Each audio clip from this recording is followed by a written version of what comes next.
பரிசுத்த வேதாகமம் பழைய ஏற்பாடு சங்கீதம் 80ஆம் அதிகாரம். இஸ்ரவேலின் மீட்பரே, யோசேப்பை ஆட்டு மந்தையை போல் நடத்துகிறவரே, செவி கொடும். கேருபீன்கள் மத்தியில் வாசம் பண்ணுகிறவரே, பிரகாசியும். எப்பிராயிம், பென்யமீன், மனாசே என்பவர்களுக்கு முன்பாக நீர் உமது வல்லமையை எழுப்பி எங்களை இரட்சிக்க வந்தருளும். தேவனே, எங்களை திருப்பிக் கொண்டு வாரும். உமது முகத்தை பிரகாசிக்க பண்ணும், அப்பொழுது ரட்சிக்கப்படுவோம்.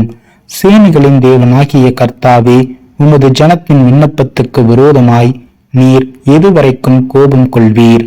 கண்ணீராகிய அப்பத்தை அவர்களுக்கு போஜனமாகவும் மிகுதியான கண்ணீரையே அவர்களுக்கு பானமாகவும் கொடுத்தீர். எங்கள் அயலாருக்கு எங்களை வழக்காக வைக்கிறீர். எங்கள் சத்துருக்கள் எங்களை பரியாசம் பண்ணுகிறார்கள். சேனைகளின் தேவனே, எங்களை திருப்பிக் கொண்டு வாரும். உமது முகத்தை பிரகாசிக்க பண்ணும், அப்பொழுது ரட்சிக்கப்படுவோம். நீர் எகிப்திலிருந்து ஒரு திராட்சை கொடியை கொண்டு வந்து ஜாதிகளை துரத்திவிட்டு அதை நாட்டினீர். அதற்கு இடத்தை ஆயத்தப்படுத்தினீர்.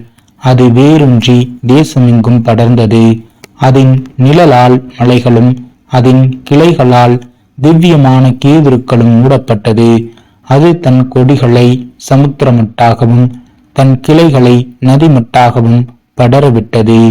இப்பொழுதோ வழி நடக்கிற யாவரும் அதை பறிக்கும்படியாக அதன் அடைப்புகளை ஏன் தகர்த்து போட்டீர்? காட்டு பன்றி அதை உழுது போடுகிறது, வெளியின் மிருகங்கள் அதை மேய்ந்து போடுகிறது.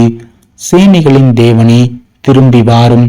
வானத்திலிருந்து கண் நோக்கி பார்த்து இந்த திராட்சை செடியை விசாரித்தருளும். உம்முடைய வலது கரம் நாட்டின கொடியையும் உமக்கு நீர் திடப்படுத்தின கிளையையும் கடாட்சித்தருளும். அது அக்கினியால் சுடப்பட்டும் வெட்டுண்டும் போயிற்று. உம்முடைய முகத்தின் பயமுறுத்தலால் அழிந்து போகிறார்கள். உமது கரம் உமது வலது பாரிசத்து புருஷன் மீதிலும் உமக்கு நீர் திடப்படுத்தின மனுஷகுமாரன் மீதிலும் இருப்பதாக. அப்பொழுது உம்மை விட்டு பின்வாங்க மாட்டோம். எங்களை உயிர்ப்பியும். அப்பொழுது உமது நாமத்தை தொழுது கொள்வோம். சேனைகளின் தேவனாகிய கர்த்தாவே, எங்களை திருப்பிக் கொண்டு வாரும். உமது முகத்தை பிரகாசிக்க பண்ணும், அப்பொழுது ரட்சிக்கப்படுவோம்.